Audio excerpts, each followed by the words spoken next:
पीकू लिखते हैं, प्रणाम गुरुदेव। क्या जीवन में बहुत सारे अनुभव और अनुभूतियां हमारे प्रिय और अप्रिय के तल से घटती हैं, जिसके फलस्वरूप बहुत सारे लोग वास्तविक नहीं हो पाते हैं। जीवन में जो कुछ भी घट रहा है वो प्रिय और अप्रिय के तल से ही तो घट रहा है। जितनी भी अनुभव और अनुभूतियों का निर्माण हुआ है वो इस प्रिय और अप्रिय के धरातल से ही हुआ है। कुछ हमारे मन के लिए प्रिय और अप्रिय हैं, कुछ शरीर के लिए प्रिय और अप्रिय हैं। उनसे ही अनुभव और अनुभूतियां बनी। हमारा शरीर भी तो वैसे ही सारा डेटा इकट्ठा कर रहा है। शरीर के लिए क्या सहयोगी है, शरीर के लिए क्या नुकसानदेह है।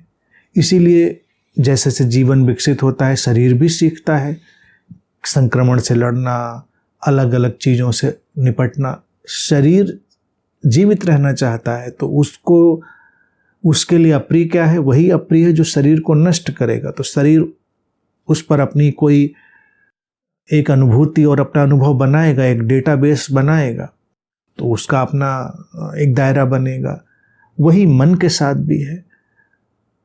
कुल मिलाकर शरीर मन की ये पूरी संरचना क्या चाहती है? क्या चाहती है? Unbroken bliss, happiness. केवल हैप्पीनेस से बात नहीं बनती, तो मैं चारों चीजें कह देता हूं। बस वो सब वही चाहिए इस शरीर मन को।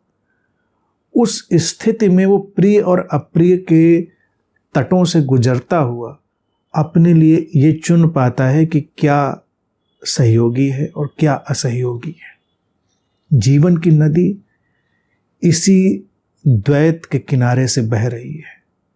एक तरफ प्रिय है किनारा, एक किनारा अप्रिय का है। उनके बीच नदी बही जा रही है, लेकिन दोनों किनारों से एक डेटाबेस बन रहा है, एक अनुभव और अनुभूतियों का धरातल बन रहा है जो निरंतर ये बता रहा है क्या सहयोगी है, क्या असहयोगी है, क्या सुंदर है, क्या होना चाहिए, कैसे। और सबसे पोषण लिया जा रहा है। अप्रिय से भी एक पोषण मिल रहा है, प्रिय से भी पोषण मिल रहा है।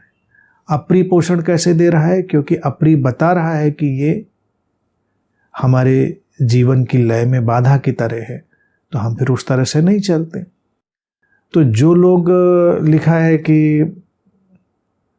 वास्तविक नहीं हो पाते, वास्तविक इसलिए नहीं हो पाते जो प्रिय और अप्रिय के बीच द्वंद्व से घिर जाते हैं, जो अप्रिय को स्वीकार नहीं करते, उसकी सत्ता को इनकार करने लगते हैं, दूसरे विचार, दूसरी संभावना को इनकार करने लगते हैं, वो अवास्तविक हो जाते हैं।